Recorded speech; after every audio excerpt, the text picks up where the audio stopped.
Nevada, Las Vegas, September 7th, 1996. When Mike Tyson TKO'd Bruce Seldon in one of the shortest heavyweight pro boxing championship matches in history, watching the fight in the audience was a 25-year-old rapper, Tupac Shakur. Along with his controversial new friend, Marion Suge Knight, the founder of Death Row Records, one of the biggest hip-hop labels. Anyhow, a few hours after the bout, Tupac and his buddies left to perform at Knight's Vegas member-only Club 662, so named because the numbers spelled out M.O.B. on them telephone keypads, M.O.B. or Member of Bloods, a Compton street gang, a few of whom worked for Suge Knight's Death Row Records. Unknown to Tupac and Suge, searching for them that night was a white Cadillac. When Suge, who was driving, stopped at a red light, the Cadillac pulled up on the passenger side right next to his BMW and fired several rounds at them. 4 bullets hit Tupac, 2 in the chest, 1 in the thigh, and 1 in the arm, and 1 bullet grazed past Knight as the Cadillac lurched away in the dark night. The scene outside the University Medical Center of Southern Nevada, where Tupac was admitted, was soon swarming with weeping Tupac fans who stood vigil 24/7 praying and unconsolable. Until he was pronounced dead 6 days later, breaking hearts across the world. There were many suspects in the case. Orlando Anderson, member of another Compton street gang, Southside Crips. Sean Keffy D. Davis, uncle of Anderson and also a Southside Crips member. Sean Puffy Combs, founder and producer of the hip-hop label Bad Boy Records, Suge's competitor. And the notorious Big, alias Biggie Smalls, a rapper with the Bad Boy Records. But the police could not find any hard evidence to formally charge any of them, and the case remained unsolved for 27 years. That is until the morning of September 29, 2023, when one of them, Duane Keffy D. Davis, was finally arrested for Tupac's murder. What took the cops so long, and how Tupac's short but tumultuous life impacted the evolution of hip-hop, keep watching.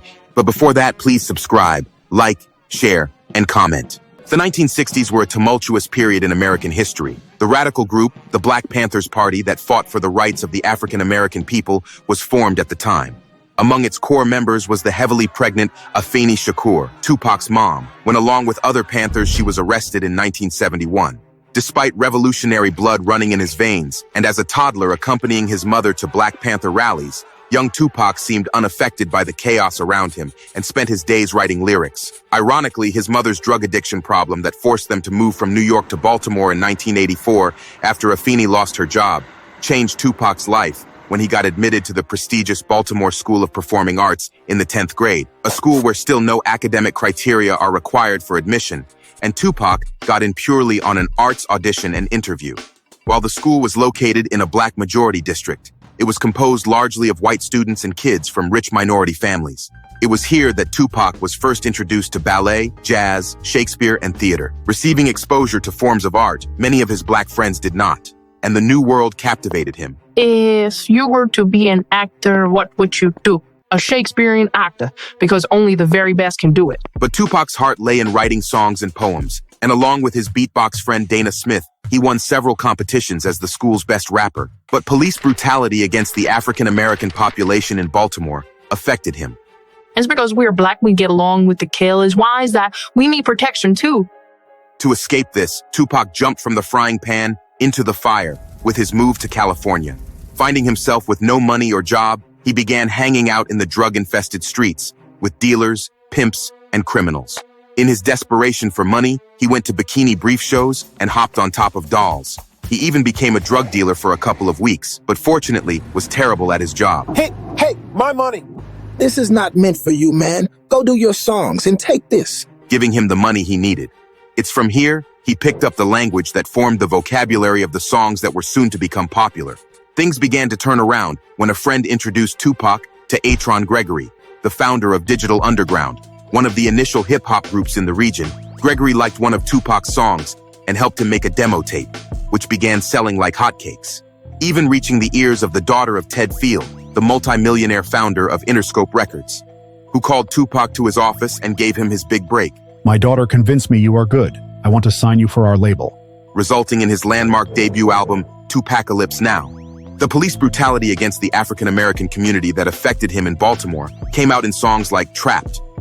You know they got me trapped in this prison of... But he also rapped about the ills plaguing the Black community like unwanted teenage pregnancy, which resonated with a larger audience. I hear Brenda's got a baby, but Brenda's barely got a brain. And helped Tupacalypse Now sell 500,000 copies, propelling Interscope into a major player in the rap game at the time.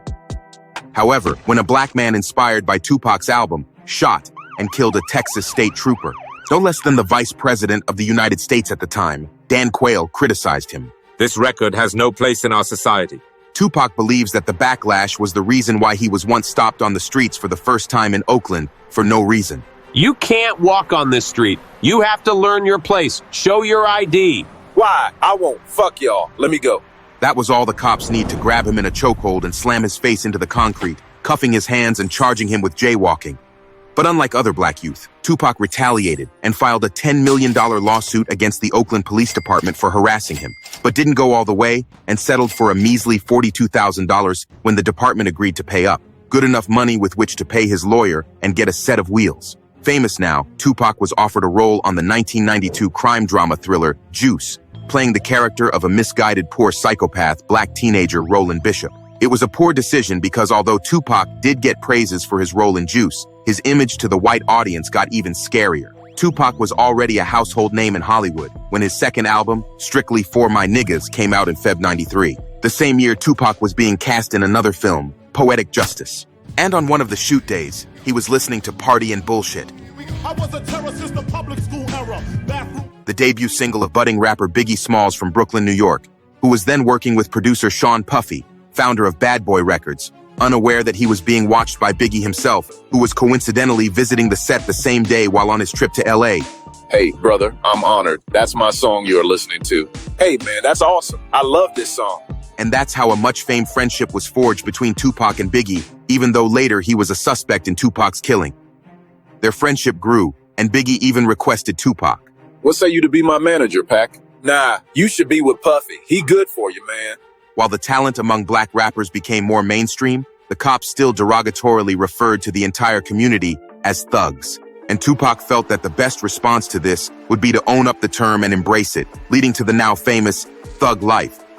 It became a sensation across the black community, with Tupac even organizing the OG criminals in penitentiaries across the East and West Coast against police violence. But when Tupac released an album of the same name, he again received backlash from the vice president. There's absolutely no reason for a record like this to be published by a responsible corporation. Even Reverend Jesse Jackson, a respected leader of the black community, criticized Tupac. Never before has there been such a will to use music to advertise self-destructive violence. By this time, Tupac's fame had made him arrogant, and when he became too disruptive and unpredictable on the sets of Menace, a film being shot by the Hugh brothers, who also shot Tupac's music videos in the past, they fired him. But an enraged Tupac came to the sets a few days later with an entourage of 30 gang members and ordered them to beat the brothers up. The Hugh brothers filed assault and battery charges against Tupac, for which he served 15 days in jail. Around the same time, Tupac's songs with misogynistic lyrics also drew criticism.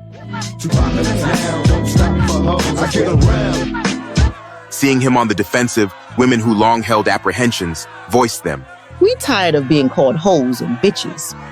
One woman fan went further and accused Tupac and his friends of forcibly sodomizing her in a New York hotel in 1993. Charges Tupac denied, claiming it was consensual. And the answering machine tapes that prove her interest in Tupac have been erased by the police. Based largely on her testimony, he was charged with first-degree sodomy. Tupac felt he was being victimized because he was black. I am not being tried like a normal citizen. A year ago in 1992, the same playbook had been used by the police to convict another famous African-American, Mike Tyson.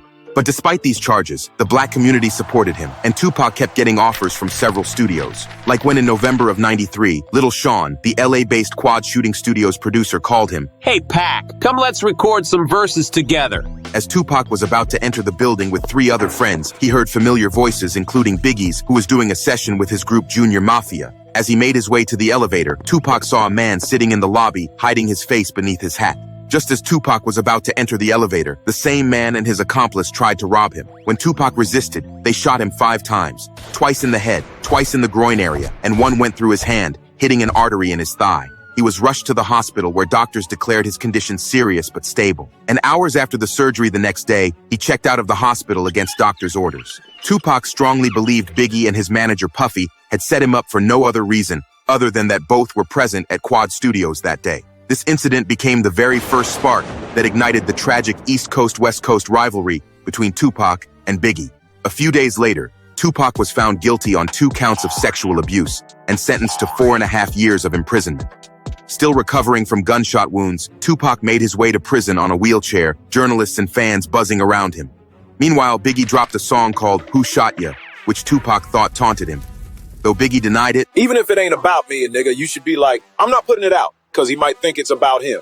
During his time in jail, his album Me Against the World came out and debuted at #1 on US Billboard's 200, holding the top spot for 4 consecutive weeks and making him the first ever rapper to have a #1 album while serving a prison sentence. The newspaper headlines read, "Takes more than a prison to stop Tupac." But jail gave him perspective, and he read many books there, even writing a screenplay. He was still loved by the world, and a lot of friends and celebrities wrote letters to him expressing their solidarity, including his favorite TV actor Tony Danza, whose letter Tupac was most thrilled to get. It was here that Suge Knight saw an opportunity and offered to bail Tupac out at $1.4 million on one condition. You work for my label, no one else. Back home in LA, he began recording tracks right away. I have so much to say. Songs would be the best way to heal instead of paying some psychotherapist $50 million. And that's when he became friends with fellow West Coast rappers, Snoop Dogg, and Dr. Dre, who were also working with Death Row Records. It was during this time that the rivalry between West Coast rappers and East Coast rappers deepened and led to the rap wars. Yo, Piggy, man, we got it going on, baby. Pac, you alive? I mean, you safe? Man, I'm so happy you're free. Yeah, happy to see you, you lying piece of shit. And also to one of the most remembered moments in their rivalry, when in the 1995 Source Awards, Suge Knight came up to the mic. Any artist who wants to be a star and don't have to worry about the producer being all in the video, all on the camera dancing, come to Death Row. Clearly targeting Bad Boy Records producer Sean Puffy, who had a habit of ad-libbing in the videos of its label's rappers. The taunt set off fights among the 2 rival camps in the audience. In February 1996, Tupac dropped his new album, All Eyez on Me, which became Tupac's 2nd Billboard top charter. One of its songs, 2 of America's Most Wanted, featured Tupac and Snoop Dogg together, representing their friendship as the nucleus of the West Coast rap group. In June 1996, Tupac released a fierce diss track, Hit 'Em Up, in response to Biggie's Who Shot Ya?, full of venomous insults against Biggie and Puffy, and even threats of eliminating the two, which magnified the East and West Coast rivalry.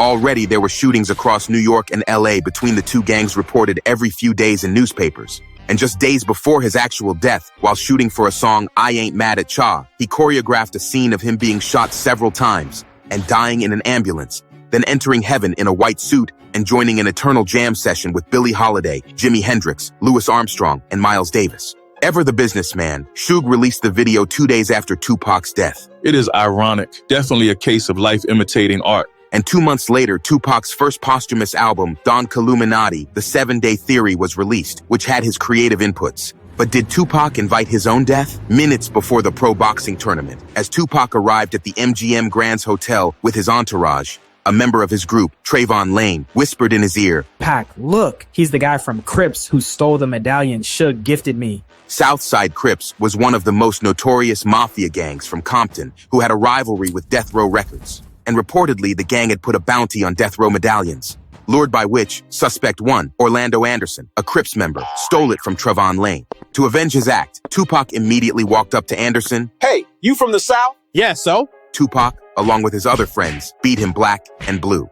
Hours after the brawl, Tupac and team were on their way to perform at Suge's Club 662.